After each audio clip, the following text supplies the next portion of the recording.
evening mga kagala, no? Ayan, makapansin nyo, gabi na naman. Hanap mga ride natin laging gabi. Sa ngayon, yan, papunta kami ng hindi ko pa alam kung saan. Somewhere sa Quezon siguro. And naka-isang kotse lang kami ngayon. Isang kotse, dalawang motor. Yan, sama natin yan, yung naka-Avanza. Tsaka isang naka-motor si Alfred. Marami kami, kaso nag-decide na lang yung iba na magkotse. Maka-week. De, joke lang. It's a Thursday night, no? And hindi ko rin alam yan, ang traffic, sobrang traffic kanina. Tsaka galing pa ako ng shooting, totoo lang. Galing ako ng shooting, bumakbak pa ako pa uwi para mag-asikaso, para makasama ko itong mga to. Kasi na-set up na to eh, para sa birthday celebration ni Tana. Yay! Happy birthday Tana, no? Para sa iyo itong araw na to. Actually, ilang araw ang birthday mo.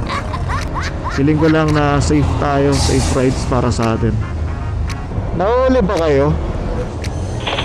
Ano kayo? Asan na ba kayo? Wala, cannot be reached. Sila, perfect na truck. Wala kang maintindihan sa mga to. Totoo lang, nag-radyo kami, no? Kasi sure naman na magkakahiwalay kami nito. Ewan ko lang kung magiging effective to. Kasi nakakotse sila, so definitely pag mga gantong biyahe may ipit talaga sila. Ayan, saka kasama sa kotse na yan sila Ferjo, si Keso, yung anak niya, si Tana, si Kiel, si Mika, si Jemar, si Dada, tsaka si Eddie. Yan, sila yan. At itong nasa unahan ko yan, si Alfred yan. Nahuhuli ba? Nahuhuli ba sila? Parang, hintayin nga natin. Ito ka muna tayo. Niradyo ko nga eh, baka nandun pa. O yan, Kahit na daw kayo. Hindi na, mapagbigay kami. Kasi makilip kayo, basta unahan niya lang. Hindi yan, sige lang, biyahe lang ng biyahe. Sige, cool! So ayun mga kagalan, hindi pa nga namin alam kung saan kami pupunta talaga. Hindi ko lang alam kung naririnig din na to ngayon. Ay, magka-content ka ba? Oo, nagka-content ako at hindi ko pa alam yung pupuntahan natin. Agdangan, Quezon. Ayan mga kagala, meron na tayong pupuntahan. Yay, Agdangan, Quezon mga kagala, no? Ang sabi sa akin ni Alfred kanina, ang biyahe daw dito ay mga nasa 6 to 7 hours, no? Tingnan natin. So ang tansya ko niyan, kapag wala na mga berya, makakarating tayo dyan mga 6 or 7 na umaga. Yan, marami-rami tayong kasama. Tsaka mga team KYT result ang mga to. Ito yung mga nagpapastress sa akin talaga ng sobra. Hindi, joke lang. Masaya yung mga yan, masaya kasama yung mga yan. Ayan, by the way, no, nag-start tayo ulit dito sa Antipolo, no? Tapos dumaan tayo ng Pateresa pababa. Nasa may Morong na tayo, I guess, or Tanay. Patanay tayo ngayon. And ang first stop namin daw is Mabitak. Hindi na inabot yung isang kotse, dapat dalawang kotse to eh. Pero mas pinili ko pa rin syempre. First love natin motor eh. So mamotorin talaga natin yun kahit kakagaling lang natin sa aksidente. Hindi nyo alam. Hindi ko naman kasi na-record eh. Bira eh. Ang pinakaiingatan kasi natin minsan yung biglang may wire na nakasabit pababa. Minsan hindi natin alam kung lulusot yun o pupulupot yun sa manibela natin. Eh nagkataon na pumulupot nga siya sa manibela natin. Hindi natin inaasahan yun.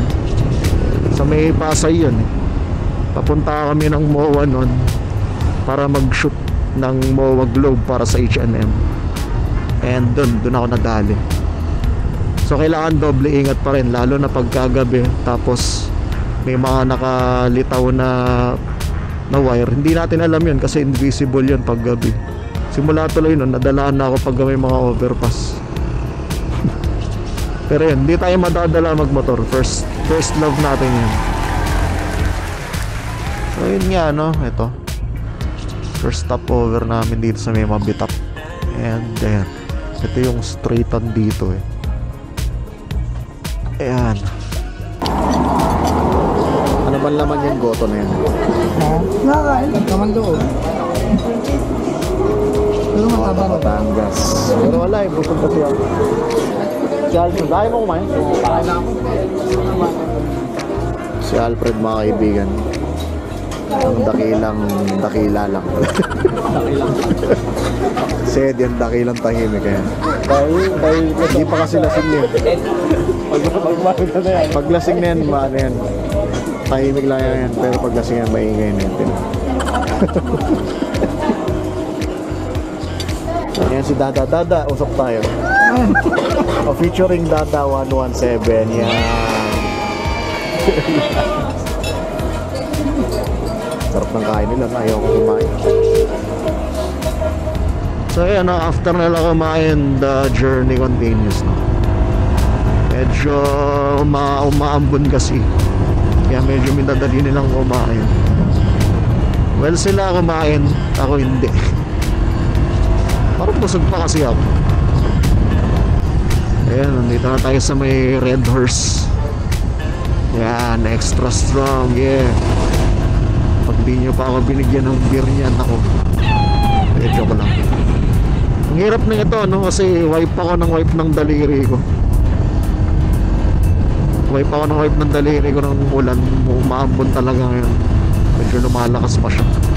Sana wag magtuloy-tuloy ito. Hello. Oh, baka gusto tayo muna yung magkapote. Medyo malakas na yung ulan. Kaya nga, medyo tabi muna ako. Kasi basang-basa na ako eh. Taas na eh. Ha? Basa na ako. Sige. Ano? Suotan na natin to. Tapotin na natin to. Hello. Kaya pa naririnig pa ako? Hindi na malinaw. Masyado itutok sa bibig mo yung radyo yun kasi nagagaral-gali. Hindi na ka nakatutok eh. Ayan, mas malinaw yan. Kaya na kasi garal-gali. Dolan tayo, friend. Ano bang weather update ngayon?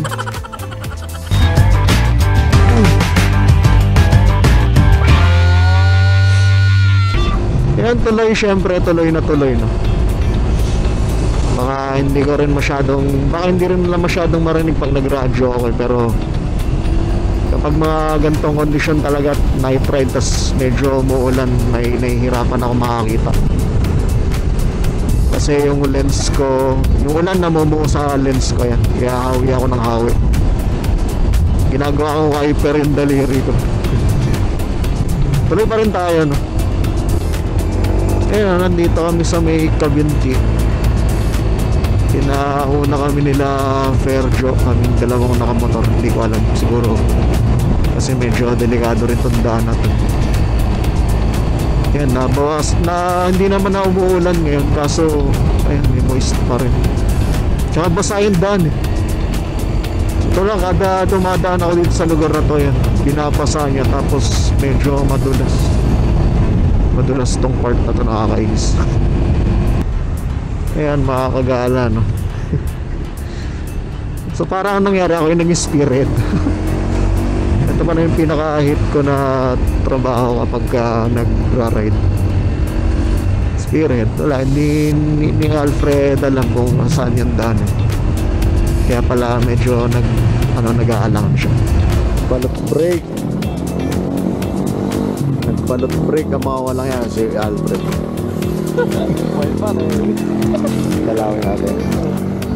Dalawin natin sila kung nagbalot break itong mga hayop natin. Mga kaibigan, mukhang nakarami sila. Yung ating Feeling ko tatlo nakuha nito mga pimpig na tatlo. dalawa lang sa akin. Dalawa lang itlog din.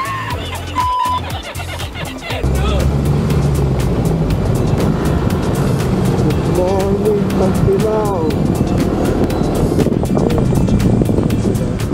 good morning mga kagala, no? Good morning, Agdangan. Mukhang this is it. Medyo, namili lang kami ng, namin, ng almusal. Mas malapit to kaysa dun sa Katanawan. Kasi kung magkakatanawan pa kami, another, naman siguro yan, 3 hours or 4 hours. Pero ito, napaka-easy. Easy. Tsaka yun, nasa-shutdown na kami ni Alfred. Kahit yung driver namin, si Perjo, ayan, medyo nag-shutdown na kami. Parang kailangan na naming mag-sleep well maya-maya. Maabutan siguro natin yung sunrise. Pero, ewan ko lang kung maabutan ko, Kasi parang gusto kong bumorlog muna pagkadating doon. Eh, aso sa unahan, Nasa unahan ng kotse, mukhang hinahatid kami. Parang doon daw kami pumunta. Ayan, sige, habol. Baka ito na yung welcoming party nila. Papasok dyan? Hop. Aba, very nice din to, Ito na ba yung asyenda mo?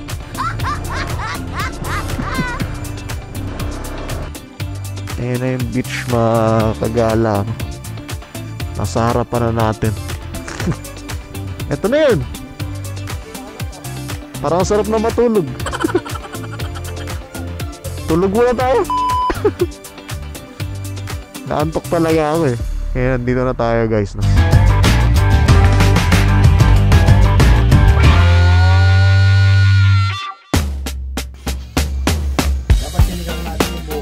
Ang pula-pula na nga ng mata ko. Ano ako nakatulog kami, wala kami tulog eh. Nanggigigil na ako. Hindi ka nga nakatulog ako din, parang iniihaw eh. Mason daw siya.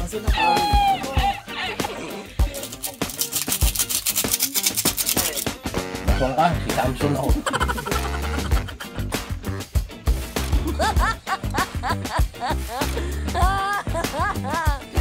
Ang birthday girl. Ay nako, mga bagsak. Nakasettle na. Pero babaklas kami dito mamaya, guys. Nga pala yung tent ko, guys, na yan. Nasa loob yung helmet yung mga gamit ko. Eh, nasa may Quezon pa rin tayo, pero hindi ito Katanawan. Experience natin yung lugar. So nag-decide kami na lumipat pa rin ang Katanawan, Quezon mamaya. Kaya may tanghali. Kakagising ko lang, nagpahinga lang ako ng mga ilang minuto eh. Or oras na rin siguro. Kasi nakaantok din yung biyahe. Inantok din talaga kami ni Ferjo. Nakita niyo naman kanina yung tulog ni Ferjo eh. Napakasulit na sulit. Okay din. Pero nag-decide talaga kami na dumiretso ng Katanawan para sa mas best na experience na.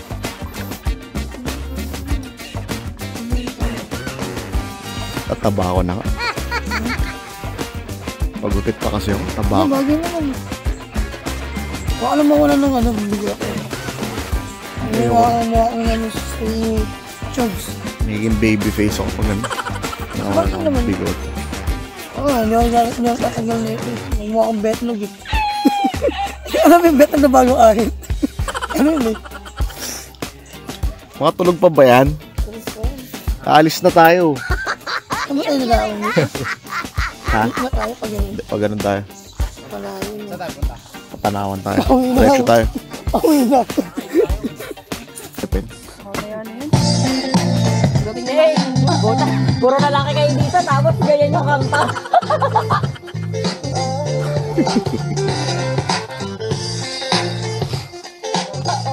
Wow. Okay. Mister, Pangit ng music. kaya tayo ko puro lalaki kayo dito, tapos ganyan yung kanta eh. Oh, ayun o. Dito. Ayun o. Sandy, no?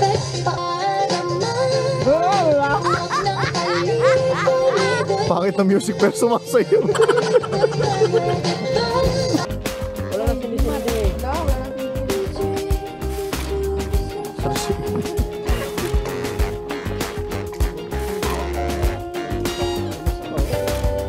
Tagay mo na, hindi na mo. Hold there. Lisensya mo! Close Wala ka na lisensya mo! She puts on a makeup Ewan ko sa'yo. Ayun, no? and brushes long blonde hair. Ano, huwag mo tatagyan dito. No. Ano yan, palatandaan.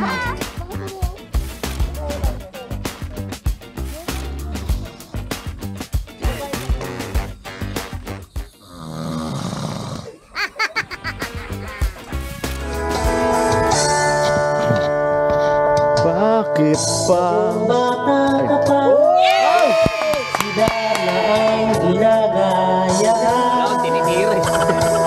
Minsan na may nagbibistira Nagsasalita na siya. sa laruan. Mali.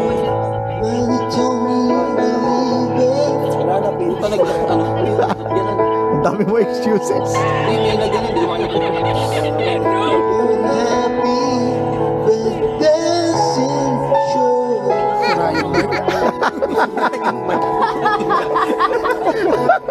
Sabi sa'yo, ikaw na eh. Right guys, good vibes for the meantime, no?